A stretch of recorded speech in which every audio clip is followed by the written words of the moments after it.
心停。父啊，我向你呼求，医治我里面的破碎，当我的心发昏，领我到更高之地，使我高过四面的仇敌。我要依靠你的慈爱，要以你的救恩快乐，容我到你圣所，瞻仰你荣耀能力，以欢乐的嘴唇赞美你。我要依靠你的慈爱，我要依靠你的慈要以爱，你的救恩快乐，要以你救恩快乐，容我到你圣所，瞻仰你荣耀能力，以欢乐的嘴唇赞美你。容我到你圣所，瞻仰你荣耀能力，以欢乐的嘴唇赞美你。我要以欢乐的嘴唇赞美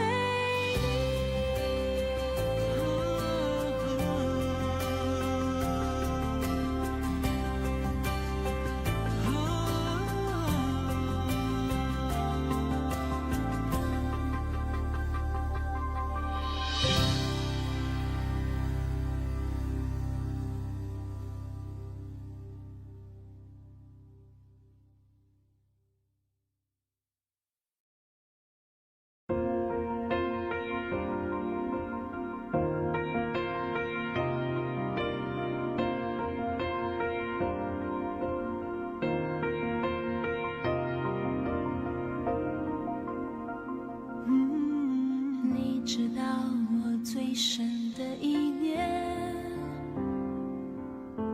你明了我内里的一切，但你从不定罪，满有怜悯和恩惠，温柔的光照亮我心扉。我追想你过往的作为，我思念你同在的容颜，我的心可想你如干旱之地盼雨。神啊，求你留心听，父啊，我向你呼求，医治我里面的破碎，当我的心发昏，领我到更高之地，使我高过四面的仇敌。我要依靠你的慈爱，要以你的救恩快乐，容我到你圣所，瞻仰你荣耀能力，以欢乐的嘴唇赞美你。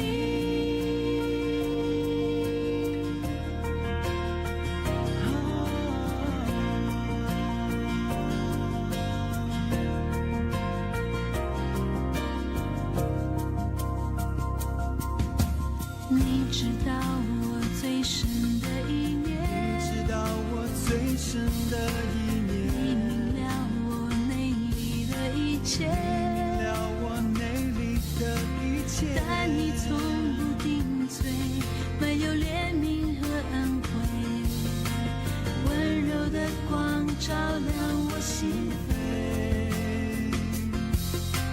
我追想你过往的作为，我最想你过往的作为，我思念你同在的容颜，我思念你同在的容心可相依，如干旱之地攀援。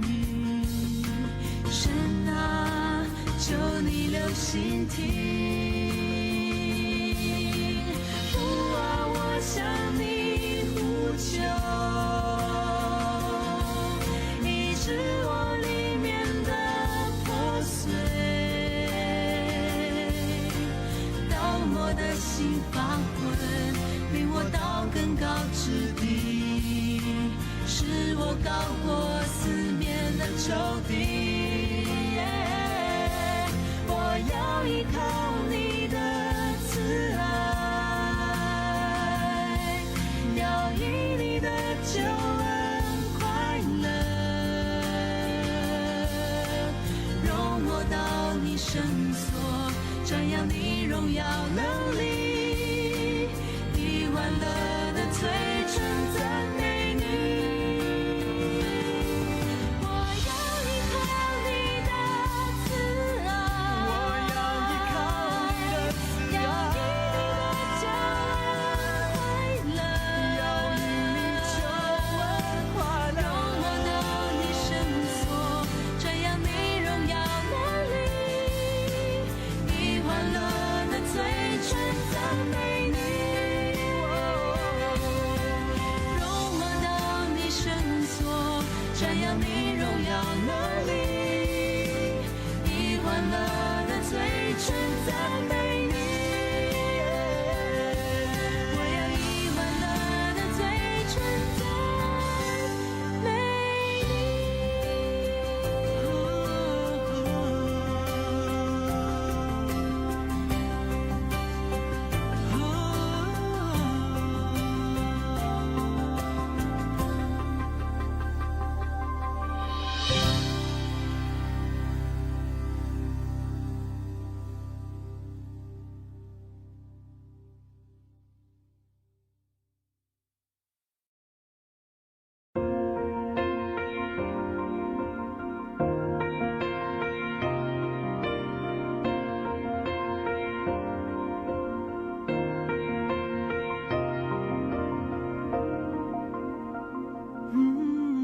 你知道我最深的意念，你明了我内里的一切，但你从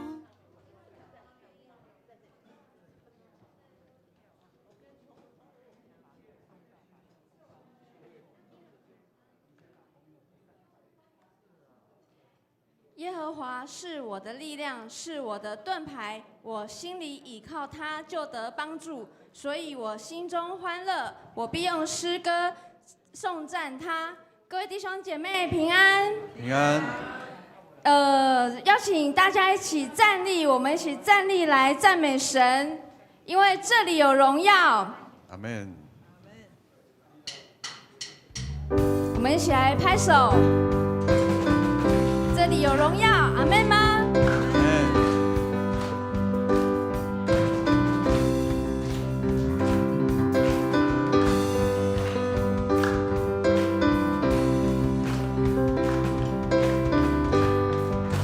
哈利路亚，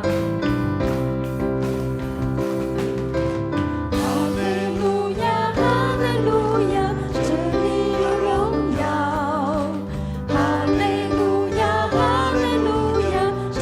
有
喜在今在永在的君王。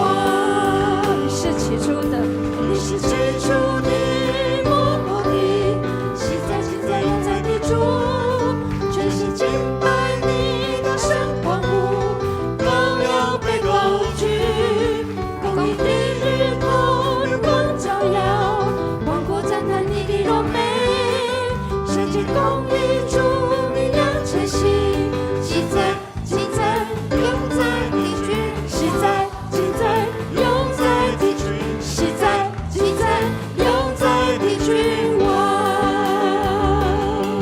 哈利路亚，哈利路亚，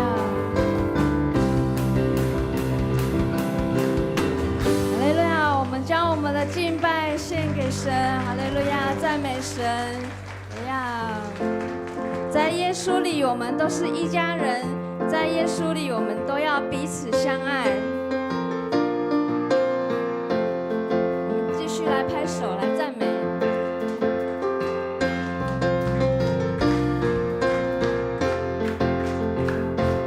我们和睦同居，何等的美善，凡事谦虚温柔，忍耐，竭力保守生命，赐合一的心，凡事恩慈怜悯相待。在耶稣，在耶稣里彼此相爱，在耶稣里彼此相爱，少嫉妒论断，多饶恕关怀，我们爱，因为神就是我们请爱。弟兄来赞美。我们和睦同居，何等的美善！凡事凡事谦虚温柔，忍耐，竭力保守生灵，赐合一的心。凡事恩慈怜悯相一起来，在耶稣，在耶稣里彼此相爱，在耶稣里彼此相爱，少嫉妒论断，多饶恕关怀，我们爱，因为神就是现在要请姐妹来赞美。和睦同居，何等的美善，凡事谦虚温柔，忍耐，竭力竭力保守生灵，赐合一的心，凡事恩慈怜悯相待。请赞美。在耶稣里彼此相爱，在耶稣里彼此相爱，少嫉妒论断，多饶恕关怀，我们爱，因为神就是在耶稣里，在耶稣里彼此相爱，在耶稣里彼此相爱，少嫉妒论断，多饶恕关怀，我们爱，因为神就是少嫉妒。少嫉妒论断，多饶恕关爱，我们爱，因为神就是爱。我们爱，因为神就是爱。哈利路亚！感谢主，感谢主教我们彼此相爱。我们爱，因为神先爱我们。我们不仅要彼此相爱，也要用尽全力来爱神。因为耶稣基督的宝血的牺牲，我们才能站在这里来敬拜神。愿我们时常能够用心灵诚实来敬拜神。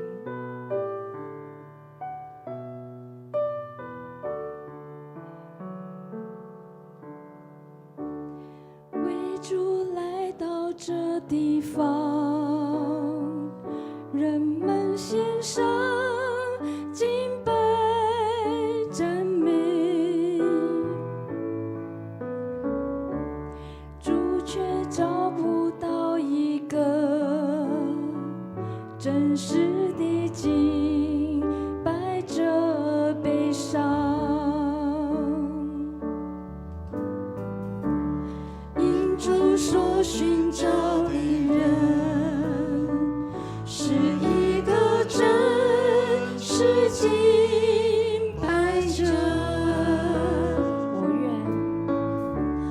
我愿成为那一个尽心灵真实敬拜的人，因主恩典，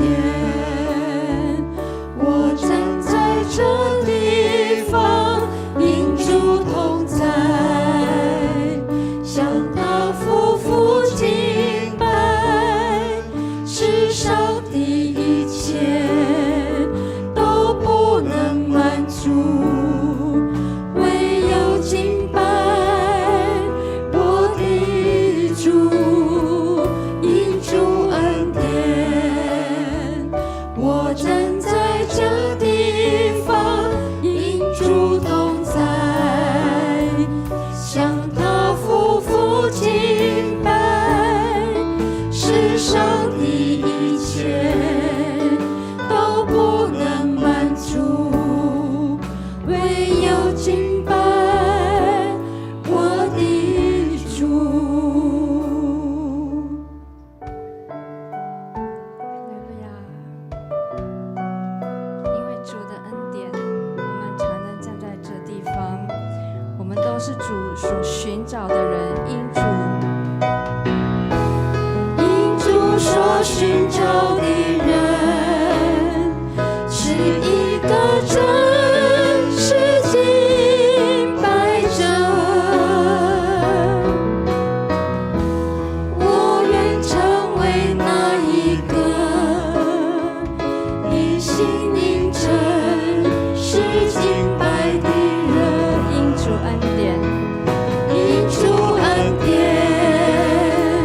我站在这地方，因主同在，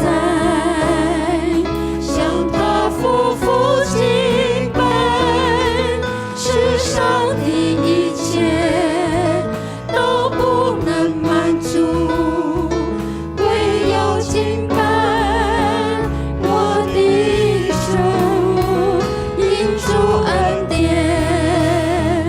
我站在这地方，因主同在，向他夫妇敬拜，世上的一切都不能满足，唯有敬拜我的主，因主恩典，站在这地我方，站在这是的，因主的恩典，我们能够向他来敬向拜。他夫妇敬拜，世上的一切都不能满足，唯有敬拜我的主，因主恩典，我站在这地方，因主同在，向他夫妇敬拜，世上的一切都不能满足，唯有敬拜我的主，世上的一切都不能满足，唯有敬拜我的主。我们同心来祷告，爱我们的天父，因着主你的同在，主让我们站在这个地方，我们用心灵诚实来敬拜父神你。因着主你的同在，让我们每天我们领受父神你满满的恩典。主啊，我们知道你胜过一切，无论我们当前面对的环境是如何的艰困黑暗，让我们产生了极大的压力。但是主啊，我们知道你胜过一切，你胜过一切的物质，胜过一切的压力。主，我们把我们自己摆上在主你的面前，恳求父神你天天带领我们走你的平安路。亲爱的阿爸天父，我们感谢你，在这样的一个环境里面，或是我们的大气候的变迁每天早晚非常的寒冷，我们要恳求父神你保守我们每一个弟兄姐妹，我们有一个健康的身体，我们能够在这个时候，我们领受父神你给我们的恩，我们要献上我们的感谢，我们也恳求父神你让我们弟兄姐妹，我们的心灵合一的在你的教会圣工上面。主不是我们口头上说的合一，我是要从我们的行动，从我们的言行，从我们所做的上面去合一，让我们的这个教会是成为主你发光发热的地方，是成为主你的话语的出口。亲爱的父神，我们再一次把我们的弟兄姐妹全然的仰望在父神你手上，恳求父神你时时看顾我们每一个弟兄姐妹，在每时在每刻在每个地方，我们这样献上我们的祷告，奉靠主耶稣基督的圣名，阿们。好，弟兄姐妹请坐。好，这时我们来奉献。奉献是基督徒感恩的表现，是出于甘心乐意。如果你不明白奉献的意义请用祷告来表达你的感恩。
天父，我们感谢赞美你，因为万有都本于你，依靠你，归于你。主啊，感谢你在过去一周的保守与供应，让我们在工作、家庭与生活中经历你的恩手。你是我们的牧者，我们必不致缺乏。现在我们甘心乐意奉献你所赏赐的金钱、才能，不是出于勉强，乃是出于感恩与敬拜。求主悦纳我们所献的，也悦纳我们的心。若我们曾在金钱上有忧虑或不平安，求主赐给我们信心，让我们学习先求你的国和你的义，相信你必按你的丰盛供应我们一切的所需。主啊，求你祝福这一些奉献成为福音的管道，供应教会事工的需要。愿我们一生尊你为大，在财务和生活上都让你做主。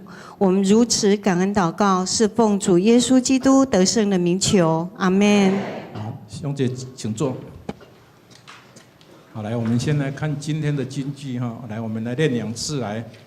不要为那会腐坏的食物操劳，要为那存到永生的食物努力。这食物就是人子要赐给你们的，因为父上帝已经在人子身上盖了印记。约翰福音6章27节，再一遍来。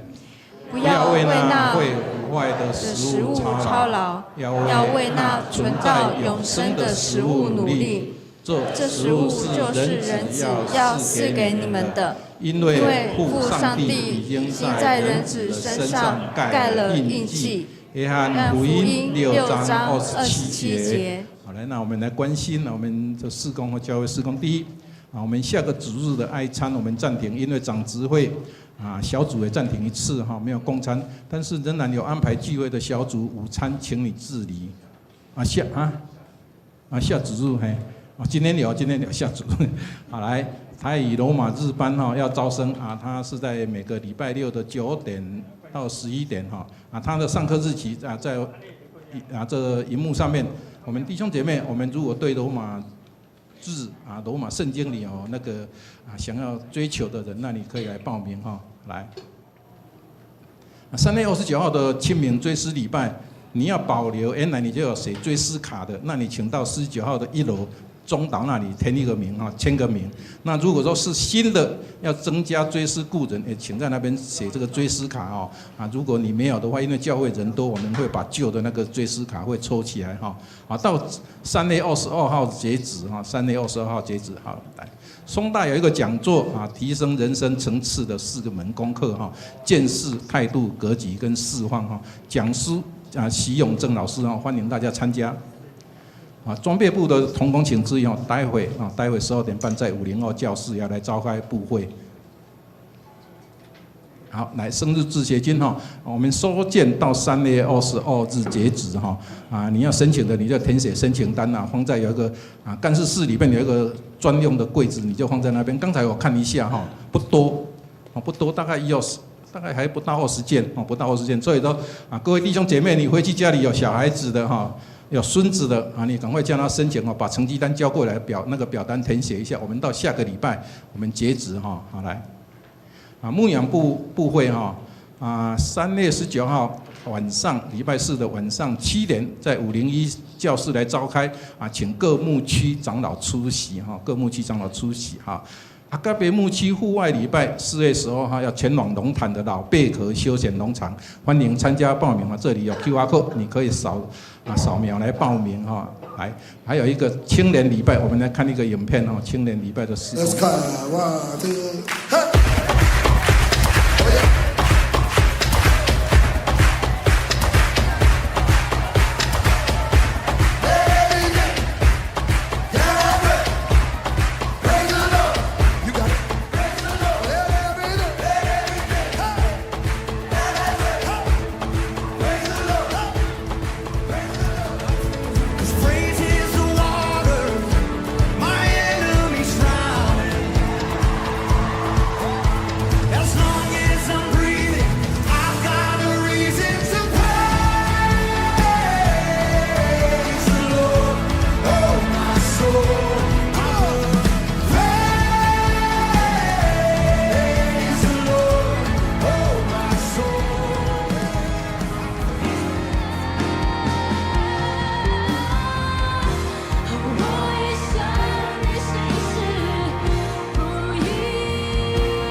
28号礼拜六晚上，礼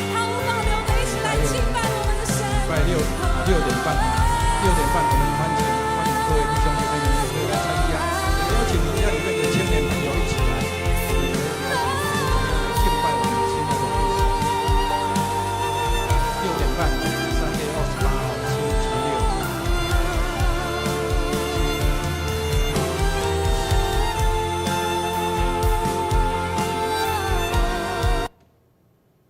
好来。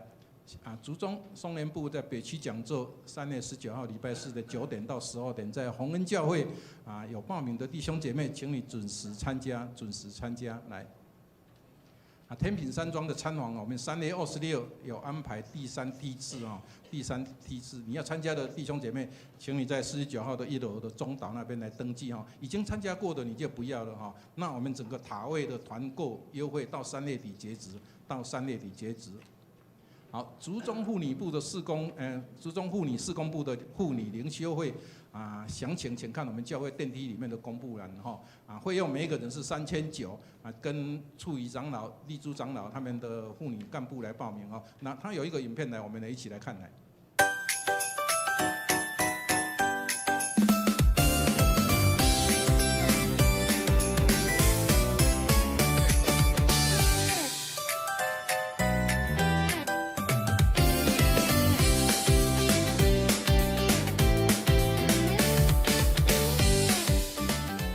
我嘅模仿一下，台湾人会变成世界文化嘅基点。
非常丰富的行程食好大好搁有咱的部长带咱的迄个处仪长老带队所以报名要尽快名额有限好来，3月21下个礼拜，这个再来的礼拜六的早上10点结婚的礼拜我们有丁家寿长老跟田佳琪姐妹，丁俊伟执事跟廖小慧姐妹，他们是主会长老的2个儿子大儿子跟二儿子2个同一天这咱教会真少同一天，所以欢迎我们弟兄姐妹踊跃参加来祝福他们，也愿主祝福满满在这2对新人的身上。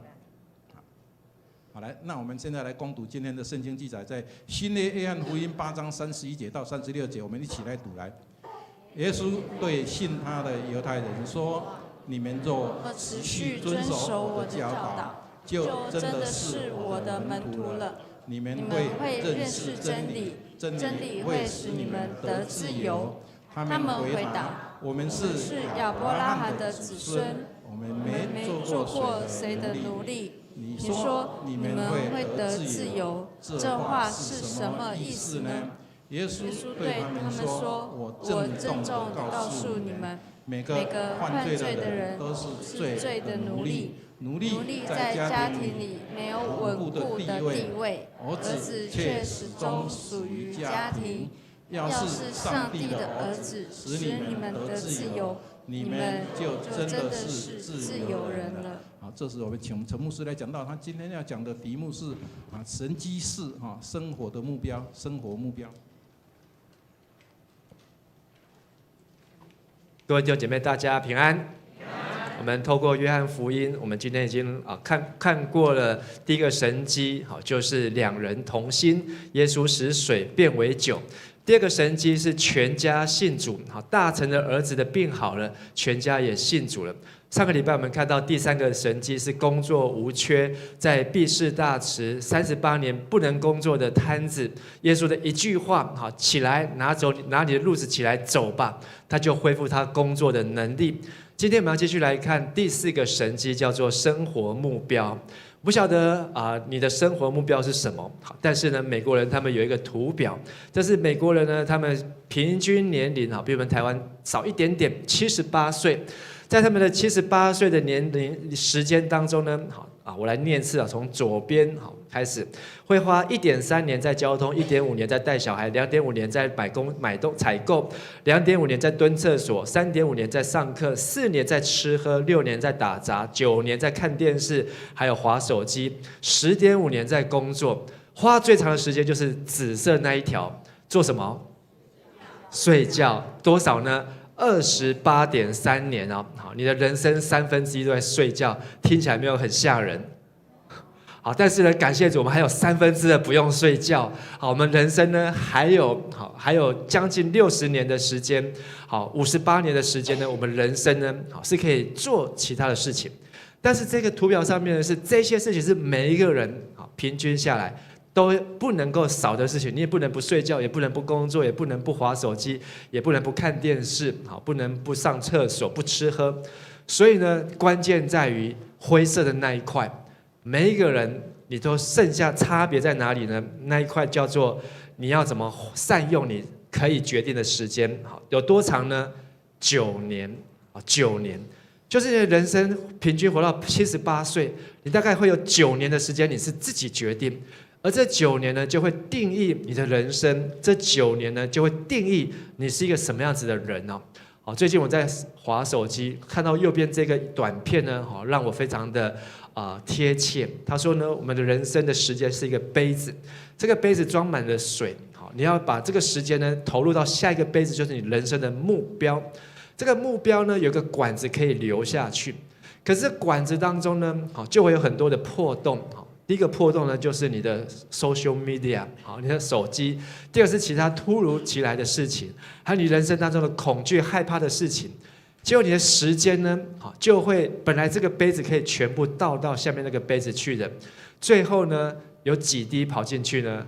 只有1滴，只有一颗珠珠跑进去啊。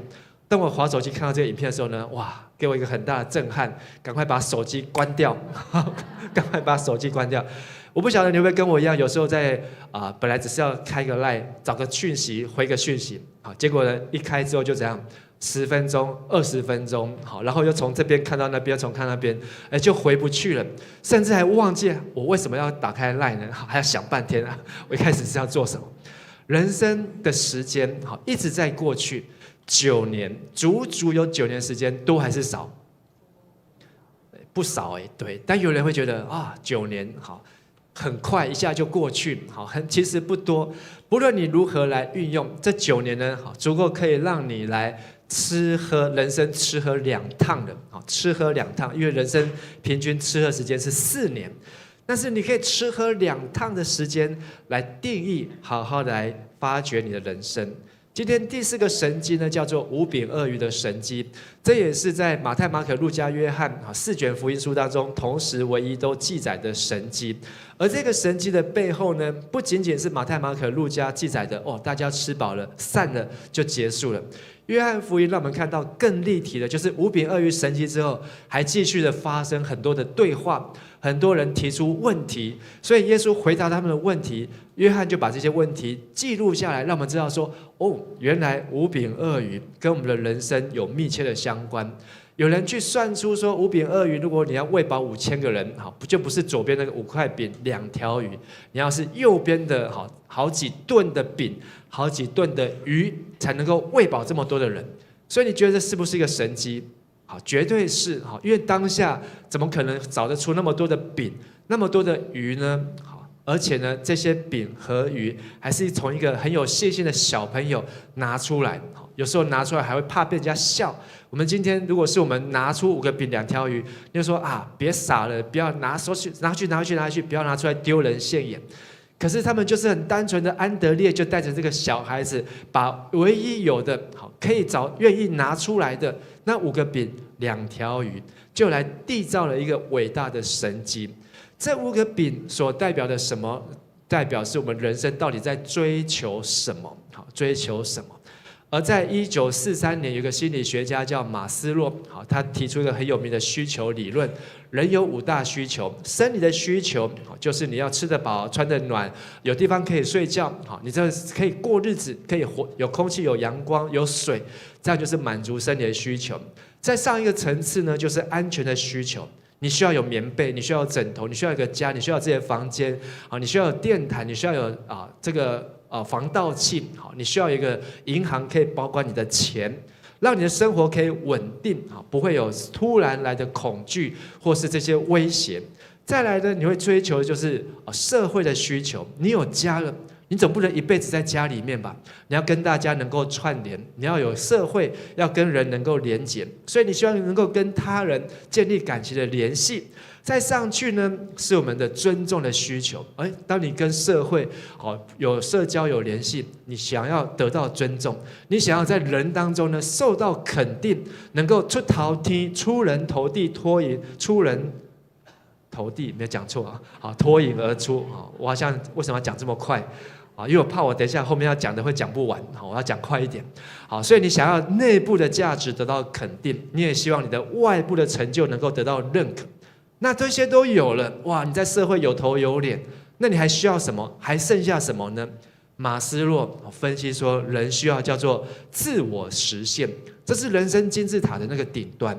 也就是刚才那个图形那块大饼当中，那9年当中，好，你可能花很多时间，好，是吃喝4年，好，安全需求、工作然后社交，好，你可能去 social media， 好，也花掉了4年，好，8年，好，你还需要得到尊重，但是最后的是，我来到这个世界上，我是谁？我从哪里来？我往哪里去？我跟别人有什么不一样？这叫做自我实现。发挥自身潜能，别人不能够来替代你的，这就是马斯洛所提出来。今天我们要借用这个马斯洛的5个需求理论，有人把它发展到7个、8个，但是呢，要来对照这5个饼、2条鱼、5饼2鱼的神迹，到底有什么是我们应该要追求的生活目标？首先，第一个我们看到是我们的生理需求。耶稣在5饼2鱼神迹当中讲的这句话说：“你们给他们吃。”这些人跟着耶稣从加利利湖这边跟到那一边，因为他们要耶稣他们医病赶鬼，教导他们天国的道理。到太阳下山了，大家通通肚子饿了，咕噜咕噜叫。耶稣看到了，就告诉门徒说：“你们给他们吃吧。”门徒的反应是：现在都下山了，这附近也没有店家，而且你要喂饱这么多人，至少没有200两银子是不够的。我们搞不好连20两都没有，去哪里生钱？有了钱也生不出东西来呀。耶稣知道人都有生理的需求，所以在5饼2鱼神迹当中，这些耶稣就拿了这小朋友的5个饼2条鱼，拨开注谢，然后呢就分给众人。大家吃饱之后，如果你也在场，吃饱5饼2鱼，什么是你的下一个动作？如果你在场吃完5饼2鱼之后，再来你要做什么？做事、收拾，打扫、收拾，回家睡觉。但是回家之后，那你再来就跟耶稣就没有关系了。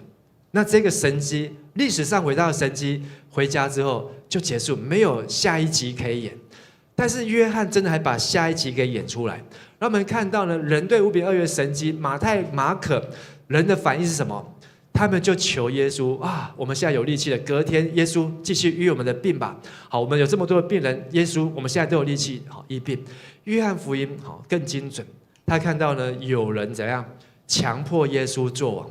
你在我们这个地方，大家都为了工作饿肚子，我们从来没有吃过buffet，吃到饱，好还剩下12篮。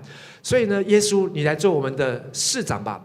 耶稣，你来选我们的立委吧，你来当我们的总统吧。我们需要一个像耶稣这样树啊家、树啊琴，好压收动算，压收动算。哇，他们就要把耶稣推上去做王，但是耶稣呢却拒绝，他却不要，因为这不是他来的工作。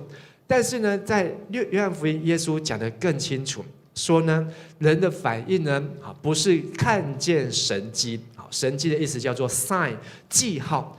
他们这个5饼2鱼，他们没有看到记号，他们只有感受到吃饱了，他们只想要再来吃一次，再来吃一次。但是神知道我们每个人都有什么需求？生理的需求。所以我们要传福音给人，可是如果你没有先填饱他的肚子，他是没有办法听见福音的。所以饥肠辘辘的人听不见任何的声音，他只听到什么声音？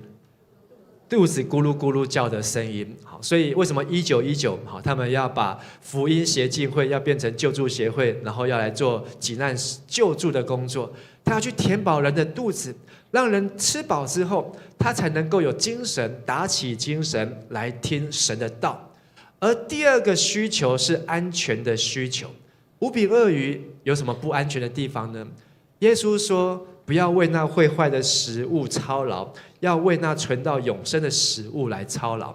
你知道每个东西都有保存期限，有什么东西保存期限最久？你所知道的罐头，好，罐头可以保存几年？3年。有没有超过10年的罐头？有。什么罐头啊？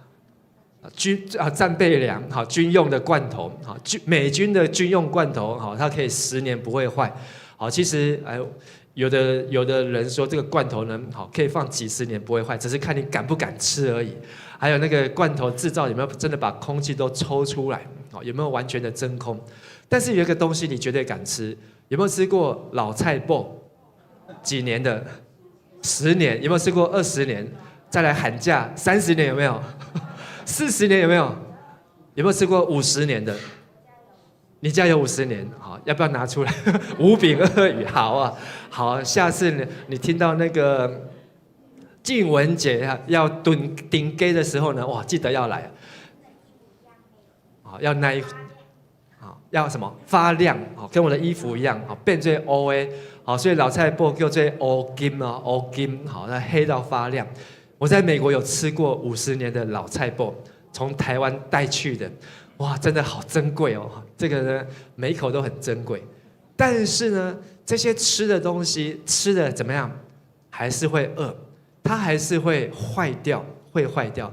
没有个东西不会坏掉，但是耶稣在这里5饼2鱼要介绍是不会过期的永久的食物。这是什么呢？好，这是什么呢？5饼2鱼给人的不安全感，就是当他们习完5饼2鱼神迹，大家睡饱了，隔天再来，看见耶稣不见了，哇，大家开始紧张了。所以这个不安全感就是我们没有王了，我们没有总统了，我们没有免费的buffet可以吃了，哇，大家赶快去啊，来捶牙收，好，去找他。找到之后呢，哇，耶稣，你什么时候来到这边？好，其实这句话看起来没什么意思。可是下一节呢，耶稣直接点破他们：你们来找我，并不是遇见神迹，并不是见了神迹，你们来找我是怎么样？吃饼吃饱了，所以为什么要再来找耶稣？想要再吃一顿，这就是人好的心里面。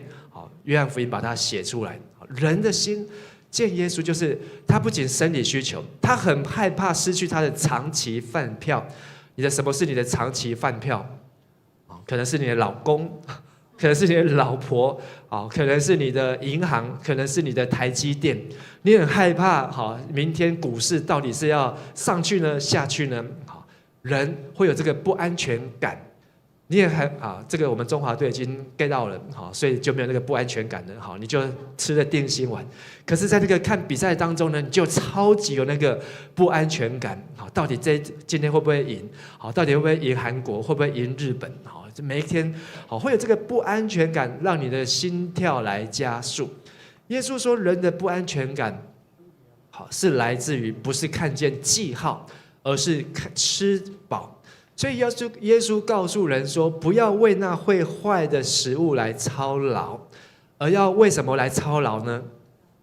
刚才有读过，考大家，要为什么来操劳？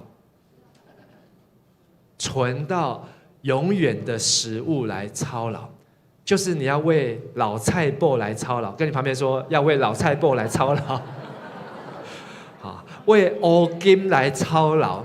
好，如果你现在很操，但是这个东西会坏、会过期，那你都白操了。好，因为你还有更需要操劳的东西，就是存到永远的食物。当我在一次一次讲这一篇信息的时候呢，真的越发现约翰在写这个约翰福音真的是太神奇了，太厉害，他真的是太会铺陈了。他把耶稣要介绍这个永生的食物呢，好来铺陈出来。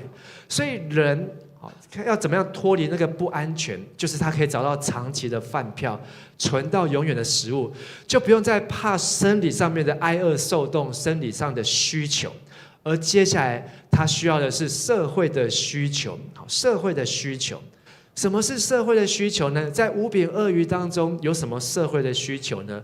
耶稣说了一句话，是在第29节6章，我们一起来读：信神所差来的，这就是神的工作。社会就是要有社会的各样的工作，在家中做家里的工作，你出社会要做社会各样的工作。上礼拜我们讲到第3个神迹就是工作无缺，这个工作你就是要能够明白，这是你人生当中的一块拼图。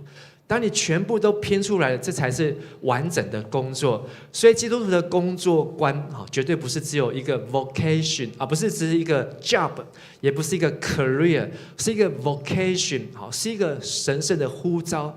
这是工作，神的工作。神的工作是什么呢？信神所差来，这代表什么？这代表你要做的工作叫做信耶稣。所以请说一次，神的工作就是信耶稣。我们通常不会把这个当做一个工作，信耶稣就是信啊，这样就信了这是我们一般人觉得相信就是瞬间过去不信，现在我信了。可是信这个字叫做持续相信，就是你要不是只有一天信一年，信到19岁、20岁就不信了。很多的人小孩子会来到教会，长大之后不来教会，他不再相信了。他相信的是他的老板，他相信是这个股票，相信是给他衣食的父母，他不再信耶稣了。这个工作就怎样？就 get out 了，他就辞掉了，他就没有这个工作了。信耶稣是一辈子的工作，再跟旁边说，信耶稣是一辈子的工作。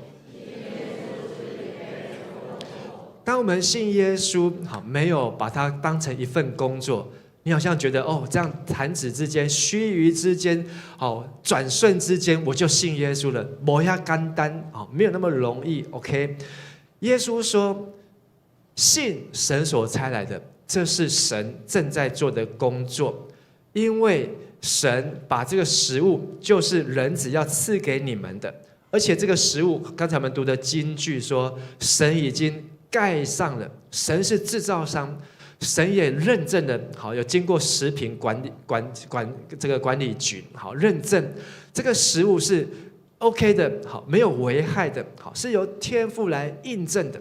到底这个食物是什么呢？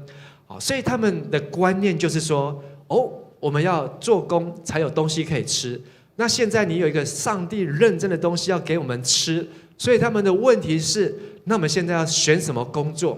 我们到底要换什么样的跑道才能够做这份工作，赚得这份食物呢？这是他们的观念。我们应该要做什么才能够得到这一份不再饿、不再渴、存到永远的食物呢？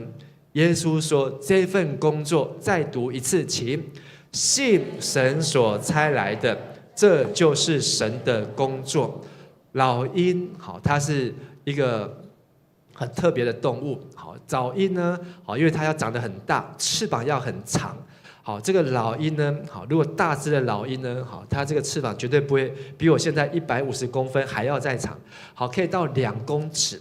所以老鹰它是从蛋孵出来，然后呢，到它成长这段期间呢，它都只有住在一个地方，就是它的窝。而而且老鹰的窝呢，好都是在山上悬崖峭壁，所以换句话说，从一个老鹰孵出来出生，到它翅膀长大可以飞，他有没有去过公园荡秋千？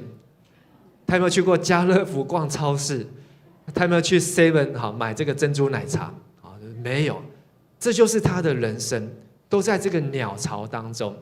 那老鹰要怎么样能够离开他的家？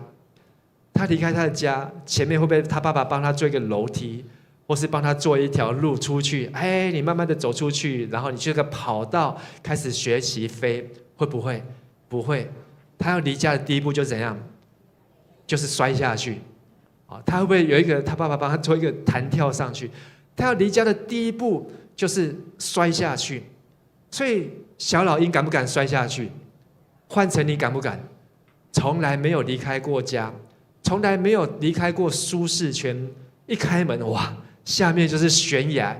上学的第一天，就是悬崖；上班的第一天就是悬崖。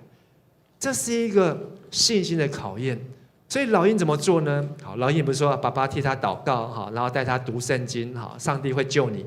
老鹰会做的叫做，他把他鸟巢当中的这些草，把它铺的这些的柔软舒服的东西怎样，一个一个的把它挑掉、丢掉、丢掉，然后让这个窝呢就越来越怎样不舒服。好，树枝啦、刺啦，好这些的东西，就让这些老鹰，而且他们不是只有一只、两只、三只的老鹰，越来越大，越来越挤，挤到最后谁先被挤出去，好，谁就开始先必须要把翅膀拿出来用，开始飞啊。好，当然这个是老鹰好它的故事，但是我们基督徒的信心也是一样。如果你都在一个很安逸的环境，如果都是在一个主日学校，好啊，有老师有点心，好，现在我们没有点心，但是我们有奖品，好，然后呢有这个礼物，有背金句，你就在一个很舒适的环境当中，请问你的信心什么时候会拿出来用？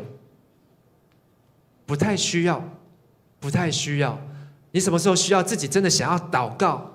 也不太需要，因为你都什么都有了。如果是成长在一个很完整的家庭，好，爸爸妈妈很尽忠的照顾、供应你，好，让你上好的学校，好，然后补习，好，让你可以考好的成绩，甚至呢，工作的时候就送一台车给你，好，然后呢，还帮你缴这个车的税金，好，加油呢，回家好，通通跟家里面要。你的孩子，他的信心什么时候拿出来用？他的翅膀什么时候拿出来用？他的翅膀不太需要用，因为他有爸爸妈妈就好。他的翅膀要拿出来用呢，可能要等到他的爸爸妈妈不在了，存款、遗产花完了，他的翅膀、他的信心才有可能拿出来用。这是很真实的。有时候危机就是转机，水变久的危机变成神机。当我们遇到困难、遇到不舒服的时候，有时候这不舒服不只是环境的不舒服，甚至是你觉得心里面的不舒服，人家说话冒犯你。牧师也觉得，牧师自己也觉得，常常在讲道当中呢，让很多弟兄姐妹觉得不舒服，会不会？会，不会啊？有人很大声说会，有人很大声说不会。牧师娘都会常常，我说有时候讲话讲圣经呢，讲的夸张一点，或是讲的重一点的，牧师就一直给我在台下使眼色，好，那我就知道说好，我要收敛一点。但是呢，为什么我要讲话让你觉得不舒服呢？好，如果你听了今天约翰福音第8章的共读，你就会发现，耶稣讲话真的也是会让冒犯人，会让人不舒服。但是不舒服他又要讲。他还是要讲，所以有时候呢，有一些好，我不是在讲特别讲谁，但有时候如果牧师在讲道的时候，听起来让你觉得哇，好开心哦，好，听起来让你觉得好很悦耳，哦，让你觉得听起来这个道呢，觉得哇，好，怎么讲，好像怀孕了啊，耳朵怀孕了啊的时候呢，有时候我们要小心，因为这到底是不是上帝要告诉我们的话？还有这些道，这些话到底能不能够成为道，变成我们的信心，变成给我们的另外一个力量呢？信神所差来的，这就是神的功。所以5饼2鱼的神迹是耶稣要挑战这一群人，什么叫做信耶稣？不是只有前面的那5个饼2条鱼喂饱5000个男人那样的事件而已，而是后面真正耶稣要搬出来的主菜。5饼2鱼只是开胃菜，只是前餐。可是呢，人们呢吃了前餐之后，哦，饱了，好，拍拍屁股就从餐厅就出去了。结果这个大厨，天父说：“这个好吃的还在后面呢，你们怎么都跑掉了？”你读约翰福音真的就是这样，耶稣要端出的主餐，他们不要，他们就跑，吃完前菜人就走了，因为人他只有满足他的生理的需求，他只有停在这个第一个阶段，他觉得这样就够了，或是来到第2个阶段他就够了。现在耶稣要他们进入第3个阶段，你要把信仰变成群体，要变成我们信，好，我信。你要成为一个信仰的群体的时候呢，有一些人就跟不上了。第4个又有更多的人又跟不上了，叫做尊重的需求。耶稣说，什么是天上的粮呢？我就是生命的粮，因为我们一起读，到我这里来的绝不饥饿，信我的永不干渴。6章35节，当人们说耶稣啊，好，你既然说你叫我们信耶稣就是做神的工作，那么你再做个神迹吧，那我们就会相信你这句话，我们就会信耶稣。所以他们已经忘记昨天5饼2鱼的神迹，今天又开口，耶稣你再变一个神迹，看是7饼再少一点好了，2饼1鱼，或是1饼1鱼，好，你再变个神迹，好，让我们再看，我们这次看到之后，我们就会信。哇！所以呢，这一群人来到教会，就是每个礼拜一定要带一个神迹回家。这个礼拜如果没有带一个神迹回家，下礼拜要不要来？绝对不来，因为呢，哪里有神迹，往哪里去。今天有没有人上教会是为了找神迹？有，绝对有。但是他找到神迹，他就会再来第2次。但是如果他来教会，最后只有找到神迹，有没有哪个教会每个礼拜都有神迹？有没有？没有。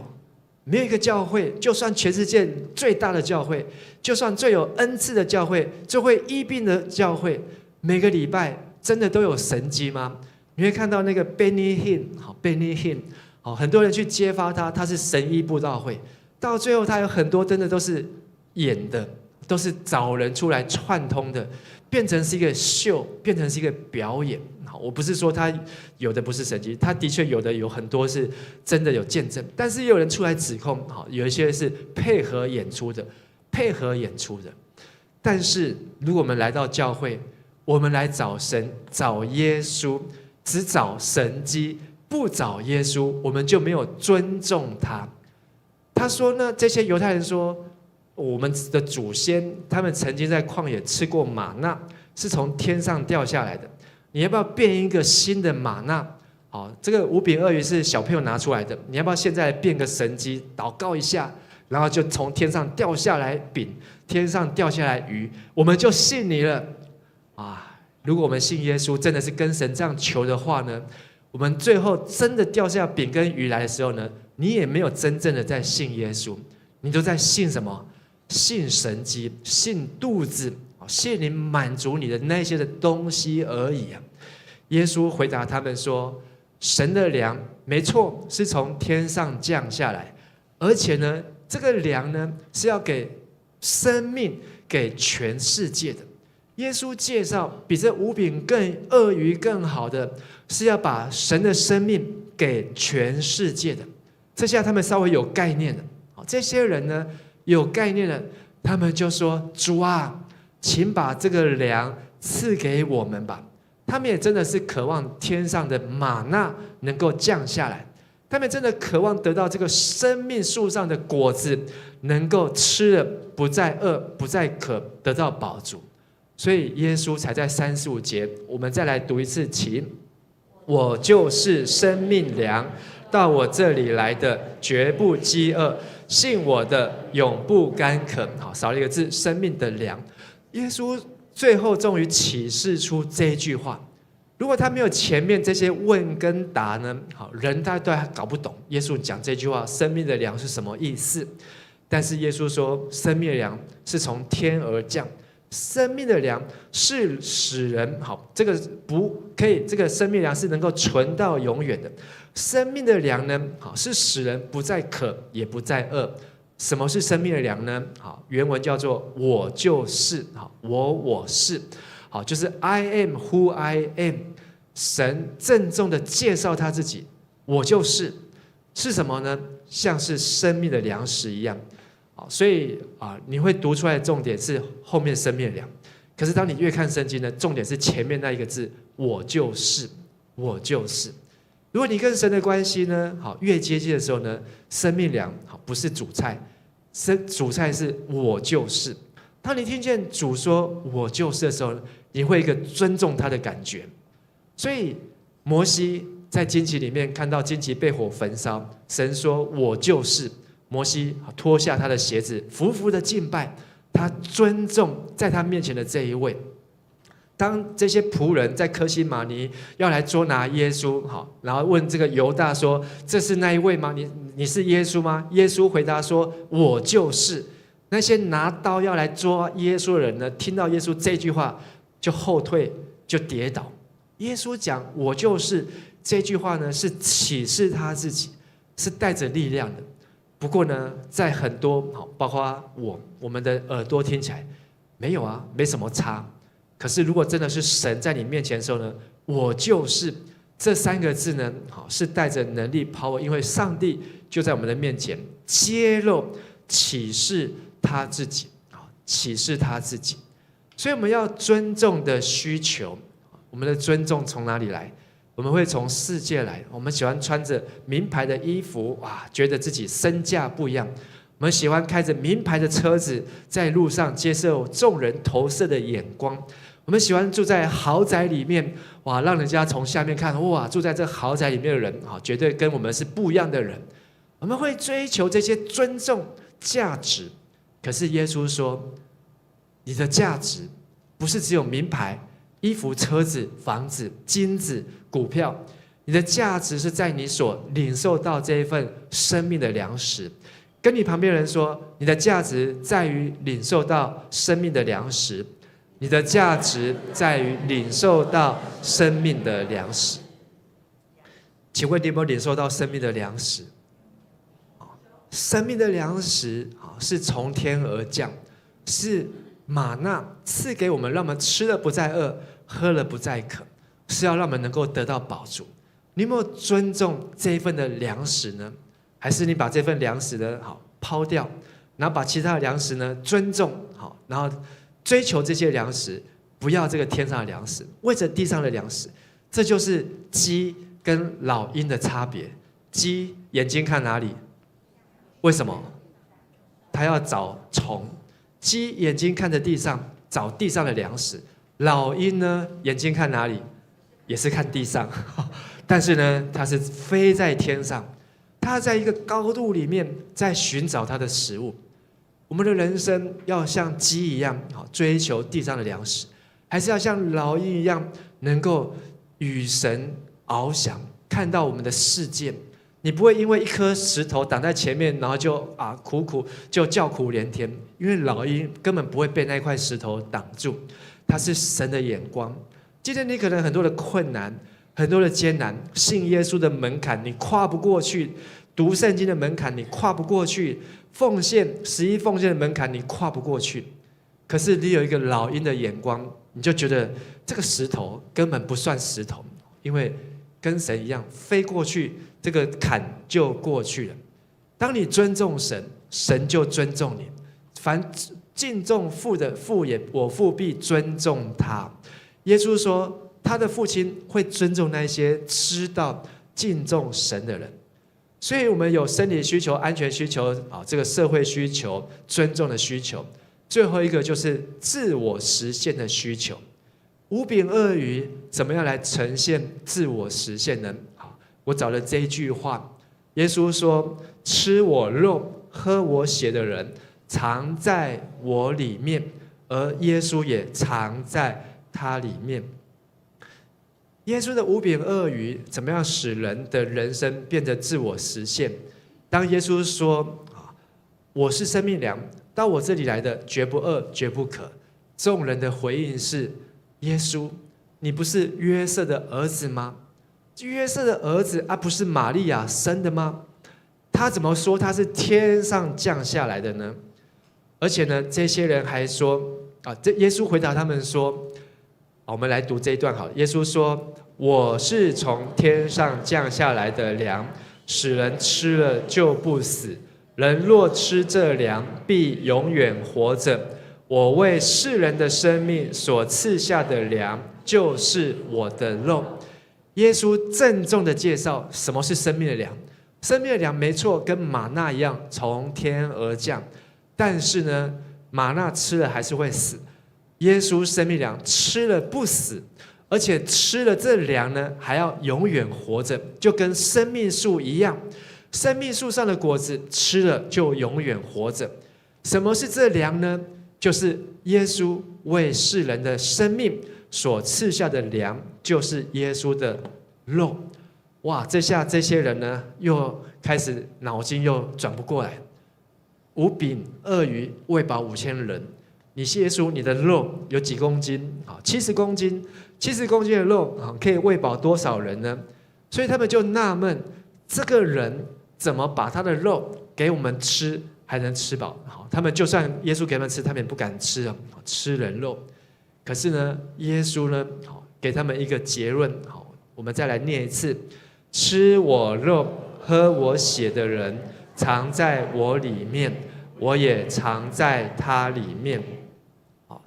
耶稣说，这个肉是生命的粮。上个礼拜我们在这个地方领圣餐，有没有？当牧师拿着饼说：“这是我的身体，为你们舍的，你们应当如此行，为的是纪念我。”当你拿到的时候，牧师还在提醒你，这是耶稣的身体，为我们舍的，为的是纪念他。你的头脑里面在想什么？你在想的这是什么？这是什么？这是一块饼，还是这是一个玛纳？还是这是一个生命的粮食？这是一个耶稣为我们的生命而舍的一个生命的粮食，让我们真的吃进去之后，好像他就住在我们的里面，而我们也因为这样的动作信了耶稣，我们反而也住在耶稣的里面。这是一个很奥秘，但是呢，有的教会呢，他们遵守这样的教导，所以初代教会天天在家擘饼，存着诚实欢喜的心用餐。然后他们每天领圣餐。那在初代教会呢，也会常常每一天都要领圣餐，因为每一天都要吃耶稣的肉，喝耶稣的血，让耶稣才能够住在他的里面。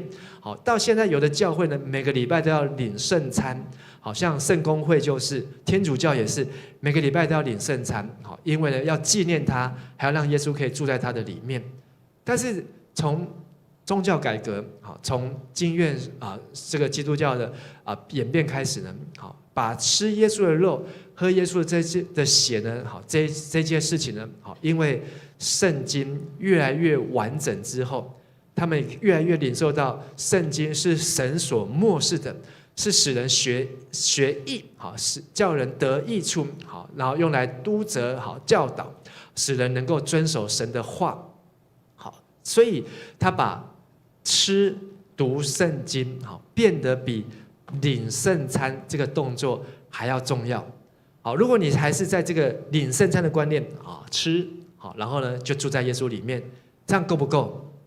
绝对不够。你只有不读圣经的人每天都领圣餐，这样耶稣就住在他里面吗？没有办法。你要怎么样让耶稣住在你里面？吃耶稣的话，喝耶稣的血，生命，让他的话咀嚼、消化、吸收、吃进去，耶稣才有住在你的里面。所以这也是为什么牧师在教会一直要鼓励大家，你每天花时间做这些事情，就是在吃耶稣的肉，就是在喝耶稣的血，就是在消化、在咀嚼、在吸收。你的人生有9年的时间可以拿来，大概这个不会花你9年的时间，因为这个大概你在这怎么样认真写灵修笔记，大概花不到你人生当中的3年，或甚至花不到2年。问题是，有的人很多人生花不到1年在读圣经，就是你的人生78年当中，可能累积读圣经的时间不到1年，搞不好不到半年，更惨的不到1个礼拜。那你可以表示这个人怎样？只有来听讲道52周，每周听50分钟好了。你听50年，听60年，加起来你到底可以听多少？就只有那么几小时而已，就只有几小，或是加起来只有几天、几个星期的时间。人生很多东西是吃了会再饿，喝了会再渴。但是如果感谢主，如果你真的有跟上，有把握这个机会，好好的读，好好的消化，好好的吸收，你会有一个感觉，可能跟我的感觉会很像，就是每一天你怎么觉得不会累？这么早起床，然后呢也没有睡午觉，然后呢到晚上一样的时间上床睡觉，可是你不觉得累？你也不觉得这一天有什么样的烦闷？你也不觉得有什么困难？感觉好像你也不用吃什么好的，穿什么好的，在这一天当中，你的人生就已经很充实、很充足，因为你吃到的不是地上的粮食，而是生命的粮食。亲爱的弟兄和姐妹，如果你吃的这个粮食，应该是这本，吃的这个粮食还不够，这就是你要努力的操劳。你不要只有操劳说明天我到底要卖股票还是要买股票，再来是美国队还是韩国队，我要当哪一队的粉丝，这些东西经典赛什么赛比完了还要再比，永远还会重复。唯有储存到永生的粮食，是你吃了就必定不饿，喝了就必定不渴。马斯洛身体的需求，耶稣说你们给他们吃吧。安全的需求，耶稣说要安全的食物存到永生。社交需求，耶稣说要信同信神所差来的，我们是一个信仰的群体。尊重需求就是要到神这里面前来，要敬重他。自我实现的需求就是要吃耶稣的血，喝耶稣的肉，才能够藏在我们的里面，藏在耶稣的里面。这5件事情代表我们的生命的5个目标。最高的目标就是来，大家读一次右边，这是我们人生的最高目标，就是活像耶稣，活出基督。当人看到你，哇，你怎么像耶稣一样真实的活出来？其次的目标就是要跟随耶稣，学像基督。我们有一个天父的形象，因为我们是他的门徒。再其次，我们的目标是信仰告白、教会生活。我们要成为一个群体，不是只有你自己关起门来狂读圣经，可是跟别人都没有关系。再其次，我们的目标是认识真理、属灵装备。你必须要把真理明白，你必须要把基要真理学会，造就，才有这个基础，你的才有价值。再其次的目标就是福音预工，领人归主。所以5饼2鱼这一餐只不过是一个福音的预工，可是马太、马可、路加他们只有记载到那里。是约翰他活得比较久，约翰他跟耶稣的时间也比较长，所以他后来又写了约翰福音，把5饼2鱼这个重要的事情，让我们可以变成一个故事，可以把它拆开分析，一段一段来看。原来耶稣在喂饱的不是只有我们那一天的肚子，耶稣要喂饱是我们一辈子永生的灵魂。所以这5件事情也是我们的5生活的5大目标。这5大目标成为我们应当要操劳的事项。今天的金句说，我们若继续遵守耶稣的道，就是他的门徒。而我们要认识真理，真理要使我们自由。我们是自由还是不自由呢？不是在于你现在我财务自由，我现在台湾是个言论自由，我现在呢是一个两性平权、性别自由，我要一下变男生，一下变女生，我都有办法，我都可以，社会都会接纳我。这不是他要讲的自由，他要讲的自由是谁是你的父亲？你的父亲是真理，还是你的父亲是谎言呢？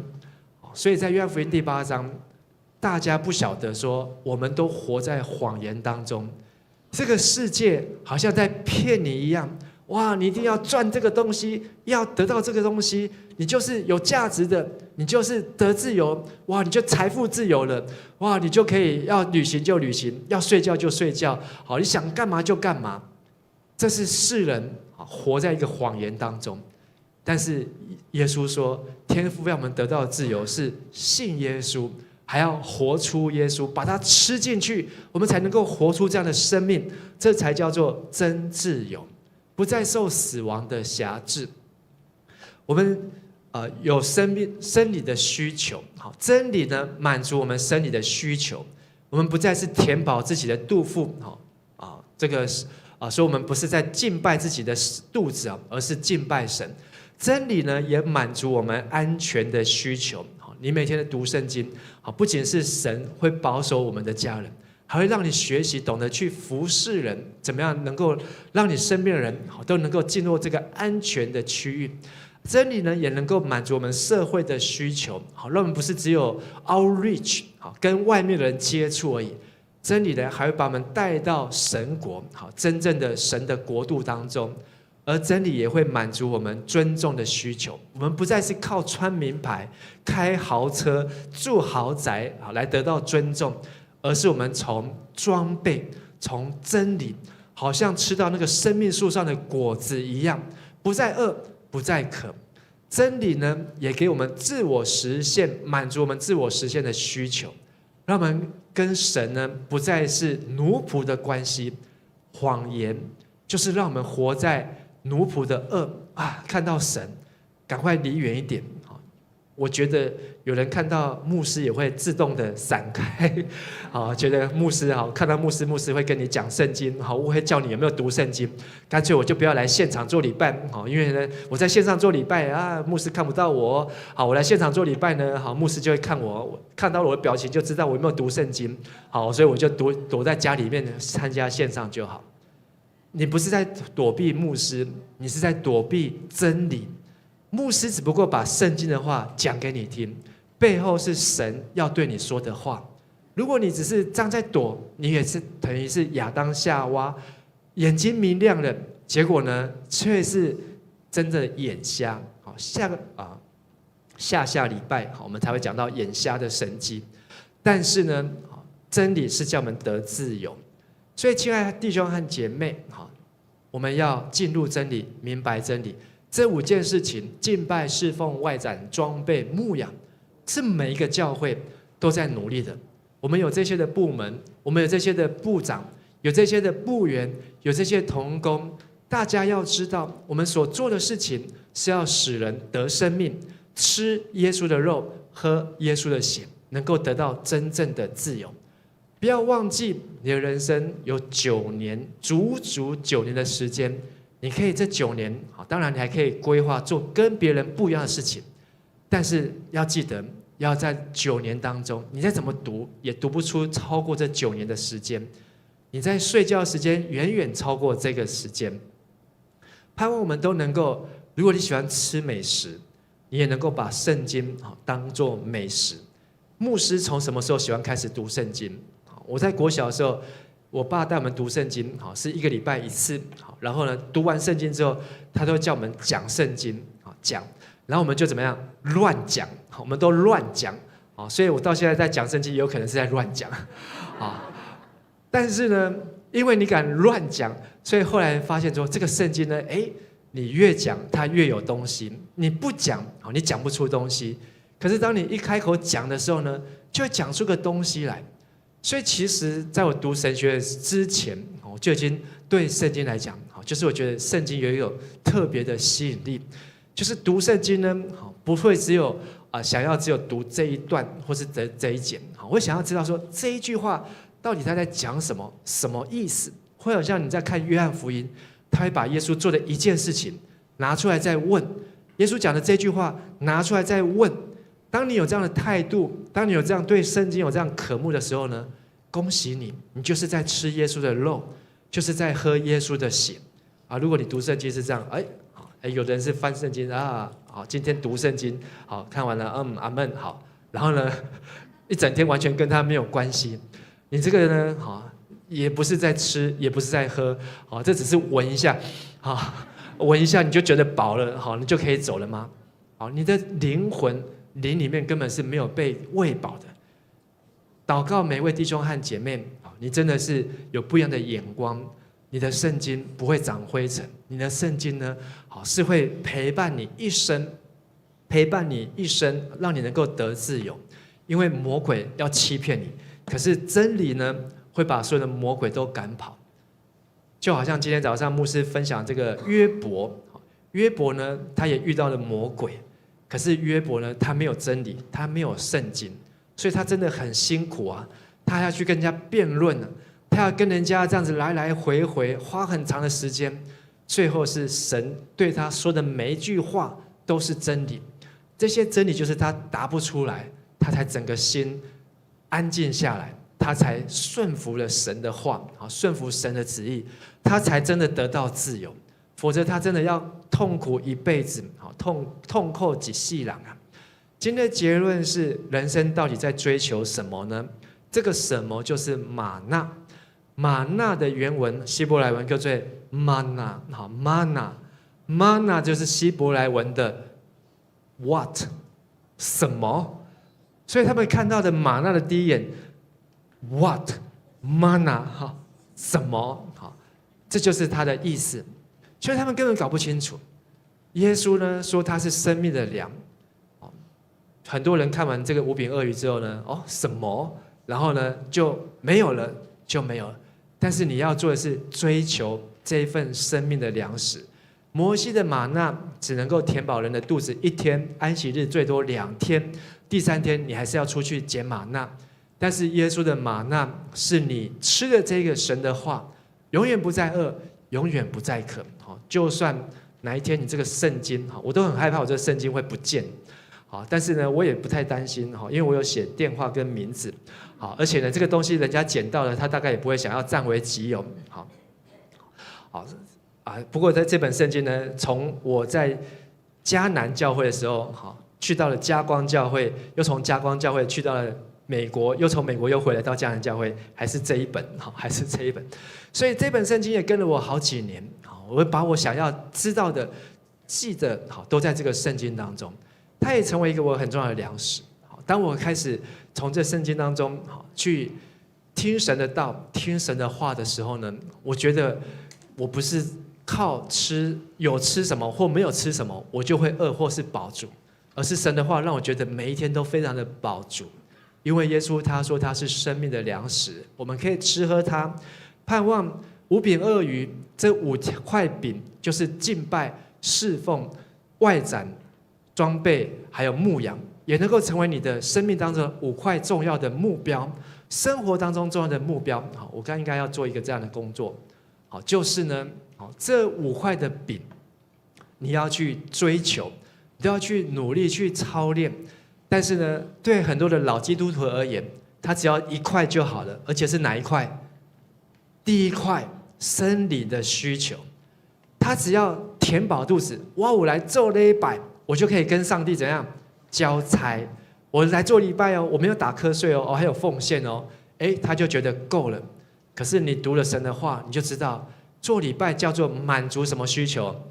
生理的需求。你的灵命还要成长，就必须要怎样侍奉，你才会有一个安全的需求，你才会有家人。你要在外展，你才会有社会的需求，你才会开始 outreach， 不会关在自己的家里面。你还外展之后还要怎样装备，你才会有提升自己的价值，天父才会看重你。而你最终就是要一个牧养的关系，不再是做奴仆，而是像父子的关系，呼叫阿爸父，才能够进入那新天新地当中。这是一个需求理论，也是我们在教会当中的操练。如果你的这个天国永生观就是只有进天堂只有第1个门票的话，你只有金字塔只有盖到第1层，你还没有盖到最上层。期盼我们能够继续的往上来盖，参加 A1， 再参加 A2， 再参加 A3， 再参加 A4， 再参加可以参加的尽量参加。不管你参加 A 多少，总是都是从这本圣经来的。让你可以从这个圣经里面好好的得到神所要给你的。好，这礼拜我们有小组分享，你可以分享你人生当中有没有遇过5饼2鱼的神迹，好，能够上帝供应你，让你衣食无缺，到你的灵命的饱足呢？而你也可以分享什么是你的生活人生的目标，过去的目标跟今天的目标有什么样不一样？我会鼓励你多听一些年长者、老年人他们的人生目标，会让你瞬间少奋斗个30年。好，你多听一些年长者他们分享他们到这个年纪的人生目标，你会知道哦，原来人生追求的不过是这样。你现在其实可以直接这样，很多东西是可以快转的，很多东西是可以3倍数的、4倍数的快转就过去了。你可以不用那么样的操劳。而在小组的代祷当中，求上帝赐给我们能够有灵粮，求上帝让我们能够灵命每天得到饱足，让我们真的每一天好好的来珍惜这一份玛纳。不管牧师分享的好不好，这不是重点，重点是圣经的话，你要能够消化吸收吃喝神的肉神的血。还有求主也扩张我们生活目标，不要永远只有在第1层第2层又回到第1层又到第2层又在第1层，你一定要 outreach， 你一定要参加团契参加小组，你一定要开始学习侍奉人，你要学习接受装备，你要学习成为一个牧养的属灵的家长。你不要只有被牧养，而是你能够去牧养人。求上帝帮助我们，我们一起来祷告。亲爱的天父上帝，我们要向你献上祷告感谢，因为5块饼2条鱼，也就是我们在教会当中所需要的生活的目标、学习的目标、成长的目标。主啊，求你借着我们每一天早晚我们的人生的岁月和时间，能够分别出来给你。虽然我们能够挤出来时间或许短暂有限，但是当我们吃喝生命树上的果子的时候，我们的生命才是真正属灵的眼睛要明亮，要张开。主，我们也特别为许多的年轻人，或是在生活中忙碌的弟兄和姐妹来祷告，求你带领他们在工作之余，在忙碌之余，他们也能够有智慧，能够停下自己的脚步，能够把每一天分别为圣出来的时间，能够来听你的话，能够消化吸收。圣经是神所默示的，每一字每一句都要教导人学善，对人的生命带来益处。让我们好好珍惜我们读圣经的时间，好好看重我们手上所拥有的这本圣经。亲爱的圣灵保惠师，请你来，让我们成为一个真实爱你、真实敬拜神的儿女。我们不是来应付，我们不是只要来听，我们还要来行。让我们听了神的道，能够把这个种子种在好土里，种在心里，让这样神的道能够在我们的生命当中结出种子来。亲爱的父神，求你祝福我们的弟兄和姐妹们，使他们真的能够明白真理，认识真理，因为真理要叫他们得自由。让真理带领他们冲破一切的谎言，冲破魔鬼撒旦一切的诡计，让所有的劳苦重担通通都要从他们身上来断开，来卸下，要他们真正的得自由，得释放。求圣灵你来帮助我们，在你面前祷告祈求，奉靠主耶稣基督的名求，阿们。请大家一起从座位上站立起来，我们用这首诗歌来回应，来敬拜我们的神。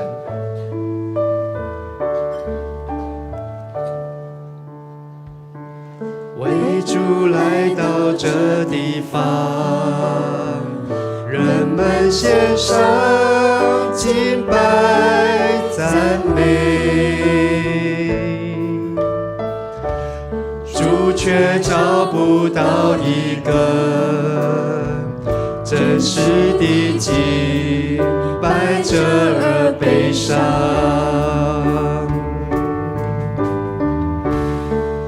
主所需找的人，是一个真实敬拜者。我愿成为那一个以心灵诚实敬拜的人。因主恩典，因主恩典，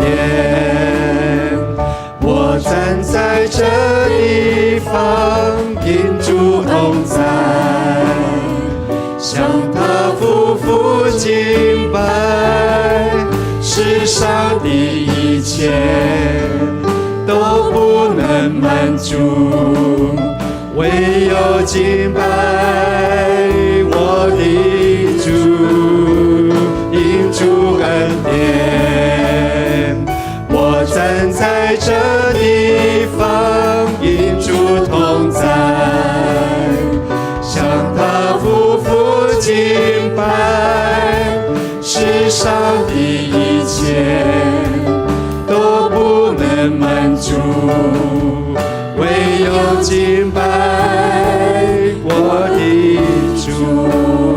亲爱的弟兄姐妹，耶稣说：“这是我的身体，为你们舍的，你们应当如此行，为的是纪念我。”饭后也照样拿起杯来说：“这个杯就是用我的血所立的新约。你们每逢喝这个饼，吃这个杯，是表明主的死，直到他再来。”亲爱的弟兄和姐妹，你是否愿意领受这份生命的粮？是从天上降下来的粮，是神所要给你吃了要得着饱足。求圣灵帮助你，求圣灵来充满你，让神的道、神的话、神的灵住在你里面，你也住在神的里面。从今天开始，你要成为新造的人，旧事已过，都要成为新的。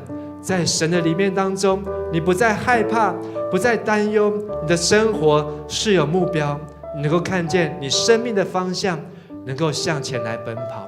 求主来帮助你。我们再次来唱这首歌。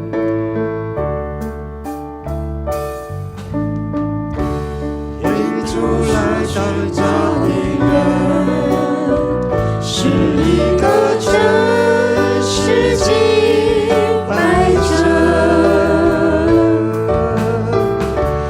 我愿成为那一个以心灵诚实敬拜的人，因主恩典。我们举起手来敬拜神，张开我们的口来敬拜神，用你的心，用你的灵来敬拜神，用主自己的话来敬拜。世上的一切都不能满足，唯有敬拜我的主。因主恩典，因主恩典，我站在这地方，因主同在，向他夫妇敬拜。世上的一切都不能满足，唯有敬拜我的主。因主恩典，因主恩典，我站在这地。哈利路亚！是的，主，你是我们的粮食，你是我们的生命，你是我们的救主。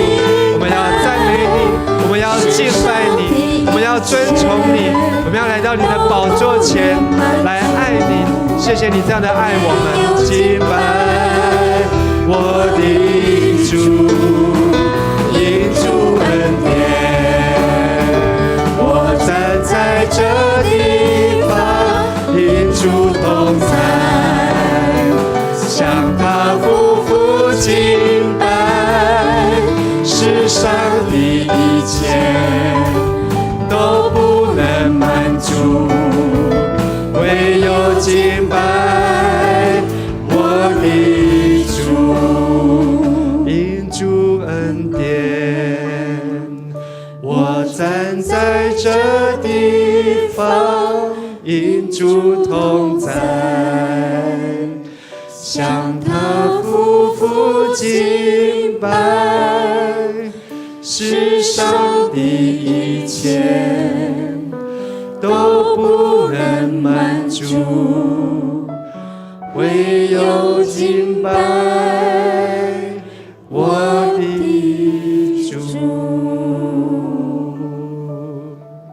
是的，天父上帝，感谢你在今天没有让我们的肚子饥饿，而是让我们灵命饱足，让我们知道我们所吃的东西总有一天都是会消失的，吃再好穿再好，总有一天还是会饥饿。唯有神你所赐下最好的，就是神你的爱子耶稣基督，就是他道成肉身，让我们能够每一天来领受耶稣为我们所预备的生命，那么每一天都能够活在耶稣的里面，也让耶稣住在我们的里面。愿主耶稣基督的恩惠、天父上帝的慈爱、圣灵的帮助与感动与你们众弟兄姐妹同在，使我们每一天都能够领受这一份从天而来生命的粮，吃了不再饿，喝了不再渴，从今天起直到永永远远。阿们。我们拍掌把荣耀归给主。哈利路亚，哈利路亚，阿们。这里有荣耀，阿们吗？阿们。